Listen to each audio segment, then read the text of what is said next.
중국이 이제는 한국의 주한미군까지 참견하면서 경고를 보내는 황당한 모습이 나왔는데요. 이에 네티즌들은 적극 반발을 했고 중국 당국을 곤란하게 하는 사이다 논리를 전개하고 있습니다. 최근 들어 이렇게 중국의 횡포를 네티즌이 발견하고 일망타진하는 경우가 종종 보이는데요. 마치 숨바꼭질과 같이 중국은 계속해서 새로운 방법을 개발하고 한국 누리꾼들은 잡아내는 방식입니다. 현재 주한 미군한테 조심하라고 경고한 중국이 국내외에서 어떠한 문제를 일으키고 있으며 한국에서는 또한 어떻게 재빠르게 알아채서 대응하고 있는지 그 상황이 궁금해지는데요. 중국은 시진핑 주석 이후 1대1로로 전 세계에 그 야망을 펼쳐나간다는 모습이 반복되고 있는데 그 방법에 있어서 선한 영향력이 아니라 닥치는 대로 관계된 국가들을 괴롭히고 있죠. 최근 한국에 대해서도 온갖 문화를 훔쳐가며 자신들의 것이라고 주장하는 모습이 나옵니다. 사실 대부분의 문제는 한국 것이 돈이 되기 때문에 우선 중국 업체들이 한국 것을 그대로 베끼는데 한국의 많은 예능 프로그램을 그대로 베낀 것도 한국 포맷으로 프로그램을 제작하면 인기가 많아 돈이 되기 때문에 업체들이 그대로 따라한 것이고, 한복을 입힌 것도 한국 드라마를 모방해서 한복을 입히면 시청률이 더 올라서 돈을 벌 수 있기 때문에 그러한 것입니다. 그러다가 한국이 자신의 것이라고 주장하면 그때는 원래 중국 것이라면서 문화 공정 방식으로 모르쇠하는 모습이 나오는 것입니다. 돈이 되면 뭐든지 한다는 중국은 상상을 초월한 일도 하는데요. 이번에는 특히 네티즌들이 대활약을 펼쳤습니다. 최근 온라인 커뮤니티에는 가수 이승철이 2005년 발매한 노래 서쪽 하늘 등을 중국 쪽에서 무단으로 변형해 원곡으로 등록하고 있다는 지적이 제기되었습니다. 유튜브에서 영화 청연 오리지널 사운드 트랙인 서쪽 하늘 뮤직비디오를 찾아보면 음악 정보가 가수 샤오미미의 노래 최후의 전시로 된 영상이 검색되는 것입니다. 저작권자는 베이징 채너스지를 대리하는 빌리브 뮤직 및 음악권리 단체 세 곳으로 표시되어 있습니다. 서쪽 하늘 외에 아이유의 아침 눈물, G.O.D의 길, 프리스타일의 Y, 토이의 좋은 사람, 다비치의 난 너에게, 브라운 아이즈의 벌써 1년, 유나의 기다리다 등도 저작권 도용 피해를 봤습니다. 한국 노래를 원곡인 것처럼 등록한 음반사는 빌리브 뮤직 외에 UA 뮤직, 엔조이 뮤직 등으로 파악됐습니다. 이들은 한국과 아무런 관계가 없는 회사인 것으로 나오는데요. 국내 작사, 작곡가, 저작권 관리 단체인 한국음악저작권협회는 중국 엔터테인먼트사가 한국음원의 콘텐츠 아이디를 먼저 유튜브에 등록하면서 저작권 도용이 이뤄진 것으로 보고 있습니다. 콘텐츠 아이디는 저작권 소유자가 자신의 저작물이 사용된 콘텐츠를 식별할 수 있도록 하는 유튜브의 저작자 권리 보장 시스템입니다. 그러나 실제 저작권 소유자가 아니더라도 원작자임을 뒷받침할 수 있는 자료를 유튜브에 제시해 심사를 통과하면 콘텐츠 아이디 등록이 가능합니다.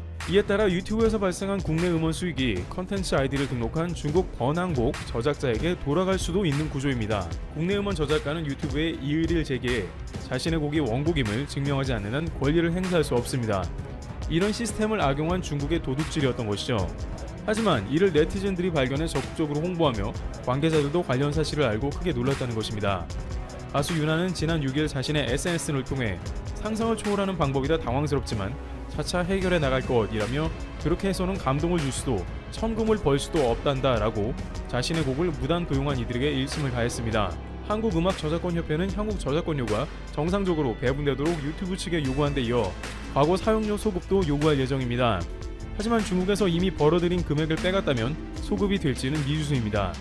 누리꾼들은 정말 생각지도 못한 방법으로 한국 것을 뺏어간다, 유튜브는 이것도 거르지 못하냐 등 항의 댓글을 게시하고 있는 상황입니다. 그나마 누리꾼들의 신고로 인해서 이제 중국 업체의 잘못이 가려지게 되면 해당 업체는 더 이상 유튜브에 발붙이지 못할 것으로 판단되고 있습니다. 하지만 황당한 것은 중국은 유튜브 금지 국가라는 것입니다. 유튜브가 금지되어 국민들은 접속할 수도 없고 중국 자체에서도 유튜브가 차단되어 있습니다만 앞서 거론되었듯이 돈이라면 무엇이든 하는 개인 회사는 이렇게 불법으로 유튜브까지 개설해 돈을 벌고 있습니다. 그런데 이런 중국이 이번에는 한국에 주둔하는 미군을 상대로 문제를 삼는 장면이 나왔습니다. 중국 정부는 미군이 한국에서 생화학 물질 실험실을 운영하면서 군사화하고 있다고 우려를 표명하고 해명을 요구하고 나섰습니다.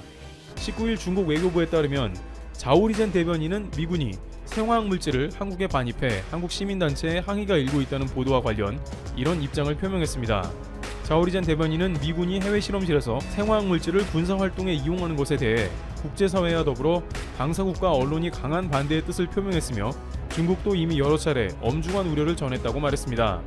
한국에서 주한미군의 활동을 경고하고 나선 셈인데요. 그는 중국은 지난해 8월 미국의 해명을 촉구했고 지난주에도 관련 실험실이 합법적이고 안전할 수 있도록 미국이 성실히 행동해야 한다고 지적했다고 밝혔습니다. 그는 중국은 미국이 생물 무기 금지 협약 사철 체계 설립을 방해하는 것을 중단하라고 촉구했다면서, 하지만 미국은 유감스럽게도 국제사회의 우려에 귀를 막고 있다고 비난했습니다. 그는 이어 합법 투명, 안전은 미군의 생화학 물질 군사화 활동에 대한 국제사회의 요구라면서 중국은 미국의 전면적인 해명과 확실한 행동, 생물무기 금지 협약의 전면적 이행을 거듭 촉구한다고 언급했습니다. 물론 주한미군 활동이 한국에서 실제 있는 논란이기도 합니다. 부산 남구 간만동 부산항 8부두에는 주한미군 생화학 프로그램인 센토와 관련한 시설이 있습니다. 이는 기존 주피터 프로그램을 계승한 것으로 알려져 있으며, 이에 부산 시민단체는 이 실험실의 폐쇄를 요구하고 있습니다. 물론 이것이 한국에 중대한 위협이 된다면 한국에서는 이에 대해 주한미군과 적극 관련 사안을 조율해야 하며 처리해야 한다는 사안이긴 합니다만, 중국이 이러는 것은 한국을 진심으로 걱정해서 그러는 게 아니고 뭔가 속내가 있을 것이라는 관측입니다. 그에 관해서 역시 한국 네티즌들은 다음과 같은 댓글로서 중국의 속내를 파악하는 모습인데요. 한 네티즌은 중국이 미국 보고 생화학 전쟁에 관한 언급을 하는 것은 자기들이 그랬기 때문이라면서 이번 코로나 사태가 사실상 중국이 오래전부터 준비한 생화학적 바이러스가 유출되었음을 의심합니다. 영국 데일리 메일 외신 등에서 미 국무부 문서가 공개되었는데, 미 국무부는 6년 전부터 중국 당국이 생화학 전쟁을 준비하고 있었으며 이것이 우한 연구소에서 유출되었다는 의혹을 강하게 제기한 문서였습니다. 현재에도 전 세계의 많은 국가들은 중국에서 코로나가 기원되었으며 이것이 자연상태의 바이러스가 아니며 인간이 만든 인위적인 생화학 바이러스임을 의심합니다. 자연계의 바이러스는 이렇게 널리 퍼져나갈 수 없다는 것이 현재까지 알려진 것인데, 이 코로나 바이러스는 잘 소멸되지도 않고 너무 많이 퍼져나간다는 것입니다. 결국 중국은 자신들이 코로나 바이러스로 인해서 의심을 받자 미국을 잡고 늘어지는 것으로 보입니다. 또한 중국은 이번 베이징 올림픽 때 서구권의 많은 국가들이 보이콧을 하려는 움직임을 보이기는 하는데, 드러나지 않은 이유이기는 하나 코로나 책임론도 상당히 작용하는 것으로 판단되기 때문입니다. 따라서 중국은 괜한 주한미군 케이스를 들면서 시선을 분산시키려는 것으로도 판단됩니다. 게다가 미군은 과거 중공군과 싸운 한국의 혈맹이기에 이런 문제에 중국이 나서는 것도 모양새가 이상합니다. 일부 네티즌들은 이러다가 한국의 주한미군 주둔하지 말라고 뭐라고 할 것 같다라는 댓글도 남겼습니다. 갈수록 중국은 한국에 대한 발언의 종류가 많아지며 서서히 내정 간섭도 서슴지 않을 거라는 의견도 나옵니다. 하지만 이럴 때마다 누리꾼들은 중국에 적극 대항하며 중국의 속내를 비판하는 모습을 연출하고 있습니다. 트래블튜브. 미국이 한국을 얼마나 특별한 존재로 여기는지 증명되었습니다. 이는 미국이 공식적으로 밝힌 것이라 누구도 부인하기 어렵습니다. 미국은 그동안 국제사회의 비난을 받아왔습니다. 충분한 백신을 보유하고도 이웃 국가들에게 나눠주지 않았기 때문입니다. 결국 바이든 행정부가 백신 2,500만 도스를 파트너 및 이웃 국가와 공유하는 세부 내용을 공개했습니다. 바이든 대통령은 지난 3일 성명을 내고 이렇게 발표했습니다. 우린 이미 400만 도스 이상의 백신을 공유했고 6월 말까지 8천만 도스의 백신을 전 세계에 공유하겠다고 발표한 바 있다. 그중 2,500만 도스를 어떻게 할당할지 세부 사항을 제공한다. 자, 그런데 바이든 대통령은 백신을 보내는 국가를 딱 4개만 콕 집어서 이야기했습니다. 4개의 국가는 어딜까요? 바로 캐나다, 멕시코, 인도, 그리고 한국입니다. 바이든 대통령은 앞서 한국에 존슨앤존슨 계열사 얀센 백신 101만 도스를 제공하기로 약속했습니다. 해당 백신은 한국 시간으로 5일 오전 1시쯤 성남 서울공항에 도착할 예정입니다. 생각해보면 좀 신기합니다. 한국은 포함했는데 일본은 백신 지원 대상에서 누락해버렸습니다. 이유가 뭘까요? 언론들은 화이자를 이유로 들고 있습니다. 스가 총리는 바이든 대통령과 정상회담 중이던 4월에 화이자 최고 경영자와 전화 통화를 했습니다. 그리고 화이자사의 백신을 추가로 공급받기로 했습니다. 한국 언론들은 이 때문에 일본이 제외되었다고 하면서 한국보다 더 유리한 입장이라는 기사를 내보냈습니다. 과연 사실일까요? 전혀 그렇지 않습니다. 이유를 말씀드리겠습니다. 첫 번째 이유는 화이자 계약과 부상 백신은 전혀 관계가 없다는 것입니다. 화이자와 계약을 맺은 건 일본만이 아닙니다. 한국도 화이자와 계약을 했습니다. 그런데 화이자와의 계약에는 천문학적인 비용이 발생하죠. 계약과 별도로 한국은 무상 지원을 받음으로써 혈세를 아낄 수 있게 되었습니다.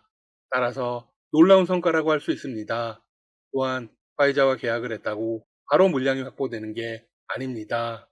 결국 일본도 무상 지원을 간절히 바라고 있습니다. 올림픽이 코앞으로 다가왔기 때문입니다. 더 아이러니한 사실은 일본이 백신을 얻기 위해 엄청난 비용을 쓰고 있다는 것입니다. 대표적인 예로 코백스를 들 수 있습니다. 지난 2일 일본은 코백스에 8억 달러, 우리 돈 약 9천억 원을 추가로 제공하겠다고 밝혔습니다. 현재까지 일본의 총 지원금은 10억 달러로 미국에 이어 두 번째로 많은 자금을 제공했습니다. 하지만 그렇다고 해서 일본의 상황이 좋아졌을까요? 전혀 그렇지 않습니다. 두 번째로 일본은 여전히 백신이 심각할 정도로 부족합니다. 일본의 입장에서는 올림픽 때문에 백신이 더 많이 필요합니다. 도쿄올림픽 개막이 불과 50여일 앞으로 다가왔지만 올림픽 관계자를 위한 물량조차 턱없이 부족합니다. 지난 2일 이용 게이자의 신문에 따르면 일본 선수단에 대한 백신 접종이 지난 1일부터 시작되었습니다. 6개 경기단체 선수 약 200여 명이 우선 접종을 했습니다. 일본 올림픽위원회는 화이자가 제공한 물량에 대한 접종을 7월 23일 개막식까지 마친다는 계획입니다. 문제는 일본의 올림픽 관계자들입니다. 도쿄올림픽 조직위 직원 및 사업자, 자원봉사자들을 포함한 관계자는 무려 10만 명이 넘습니다. 그러나 확보된 백신은 18,000명분이 고작입니다. 따라서 이번 올림픽은 사실상 폭탄을 껴안고 하는 것과 같습니다. 관계자 18,000명분에 대한 것도 아직 접종 장소 및 접종 인력 등이 전혀 정해지지 않았습니다. 이렇게 물량이 부족한데 미국으로부터 무상 지원도 받지 못했습니다. 이건 외교적인 실패라고 보아도 무방합니다. 실제로 미국은 한국은 특별하다고 강조했습니다.